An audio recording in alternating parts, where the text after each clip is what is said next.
They say if everyone ate meat, the world could only support 500 million people. That's flat out wrong. I'm about to prove it using science, soil, and metabolic truth. Let's tear down this myth. Hi everyone, my name's Marc Bates. I'm a metabolic health coach, and this is one of my favorite sections we just came up with: roasting sacred cows of nutrition. Uh, this is a response to a uh, comment left on one of my videos, and I just wanted to get onto this one because I love this. The 500 million meat myth: why the world can eat meat sustainably. All right, so let's get onto it. Um, this claim is misleading and based on outdated or flawed assumptions about land use. I heard this claim 30 plus years ago about the 500 million. Uh, when I was hanging around with a bunch of vegetarians. And at that time, I didn't know better. But quite honestly, yeah, this is just absolute bunk. Okay? Uh, as a metabolic health coach trained in cellular metabolism and familiar with regenerative agriculture, I can clarify a few key points. Okay? To debunk this claim, we're going to explain the current food system, what ruminants and cropland really mean, regenerative agriculture, and importance of animal food. All right, so let's get down to it. Do you know that we already have a plant dominant food system and it's failing us? Globally, more than 60% of human calories come from just three plants: wheat, rice, and corn, none of which are nutrient dense or green. Despite this, chronic diseases like obesity, diabetes, and fatty liver are skyrocketing. We don't need more processed plants, we need better nutrition, and that includes animal sourced foods. Okay? So, grazing animals, right, do not compete with humans for cropland. Over 80% of the land used by ruminants, like cows and sheep, are non arable. It means they can't be used for commercial agriculture. It's land that cannot grow crops for humans, especially on an industrial scale. These animals, like cows and sheep, upcycle the grasses and cellulose, indigestible to humans, into nutrient dense foods like beef, lamb, and dairy. In fact, ruminants convert low quality plant material into high quality protein and essential nutrients. Okay? They're vital to regenerating the land and feeding everyone. Let's talk about regenerative agriculture.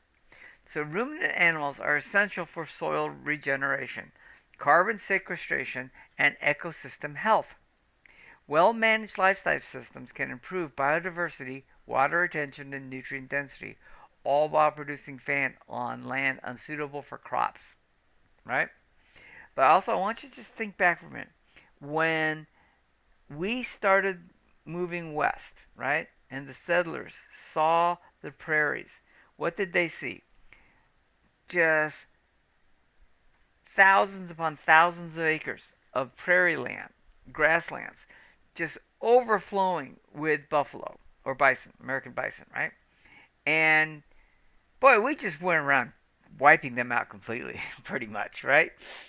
Which goes back to why are the big animals that we wanted to, that we started learning to eat back in the ice ages, right? Um, went away. It says we're just really damn good hunters. Okay, we know how to wipe out whole species very quickly. But most people who don't know a damn thing about nutrition and agriculture forget is that when our farmers moved there, the topsoil on the prairie was multiple feet thick. It was just deep and lush and brown. And as soon as they started cracking the soil by tilling it with industrial tills, right? That's steel tills, right? Or tilling methods, right? And plows. You killed off what made the topsoil. And we lose a ton of topsoil every year to the point now that we're almost completely out of topsoil. We're about ready to run into a situation where we just can't grow those three crops we talked about, wheat, rice, and corn, effectively anymore. Okay? And that's going on worldwide. We're just destroying the topsoil, trying to monocrop those three things, right? Uh, and if anyone who's in that vegetarian sphere thinks that you're going to live off of green leafy vegetables, you're not going to get enough calories to survive on that. Besides the fact that you don't get proper nutrition, right? So you need something. I'm telling you right now that if you look at regenerative farming, right, they rebuild topsoil.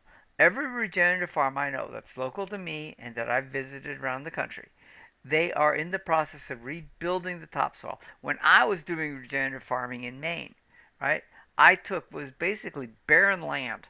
It took me 4 or 5 years, right? And I rebuilt it, and it had topsoil that was a good, what, 3, 4, or 5 inches thick, lush, growing all kinds of stuff. Okay, it took time to rebuild it, but it was you can rebuild the topsoil very effectively. You just have to not use all the stuff that we normally use for growing crops, right? You have to do it properly. Now, I am not talking about the uh, feedlot cattle, CAFOs, right? Uh, that's disastrous to the land. It's disastrous to the cattle.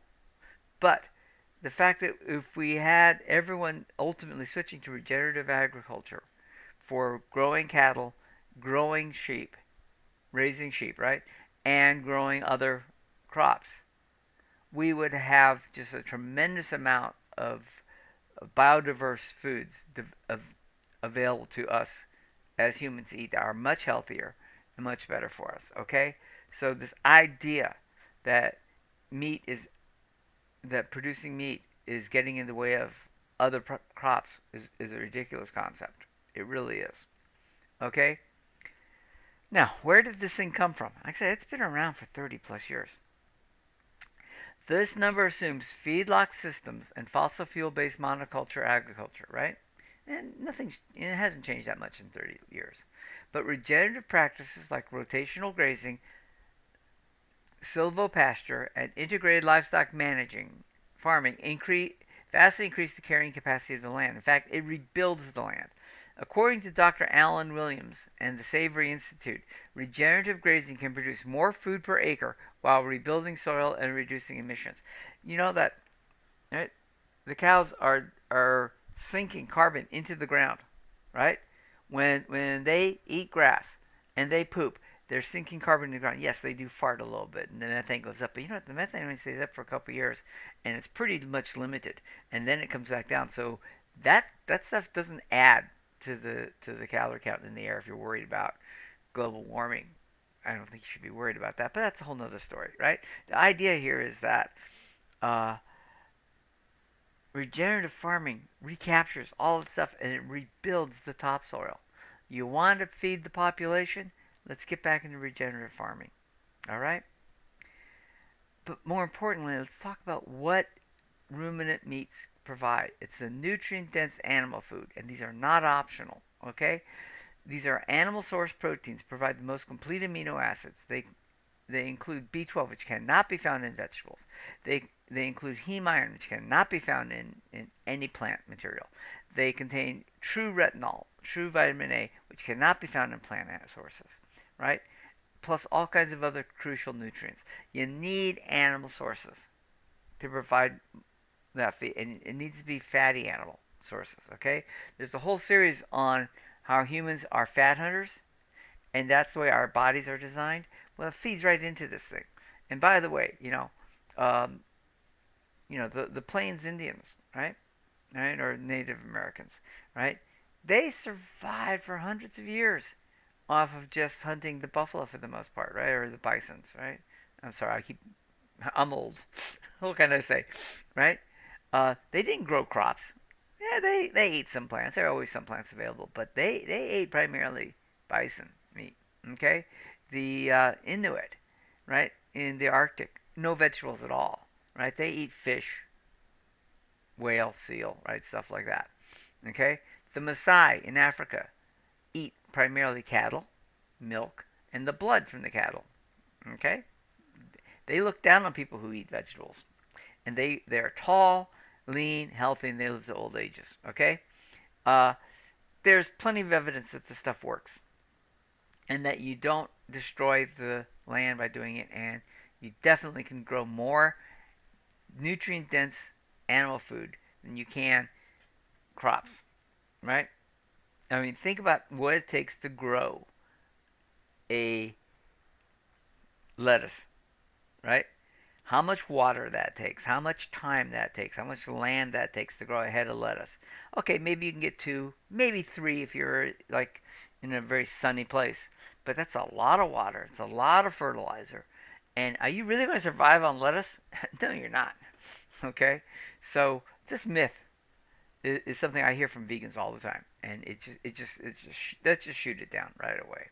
Okay, so in summary here, animal foods are not only sustainable, they are essential.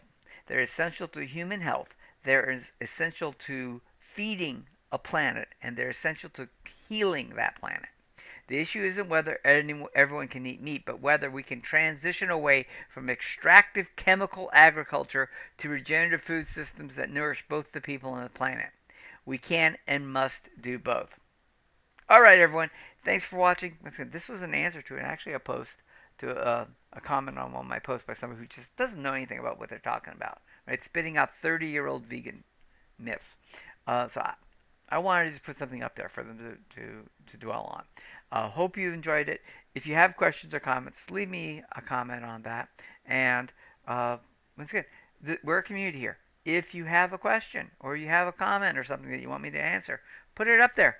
I'm looking forward to trying to help everyone learn what they want. And if you haven't done so, please like, subscribe, and share this with a friend who may need some help with something. We're here to do that. Thank you very much.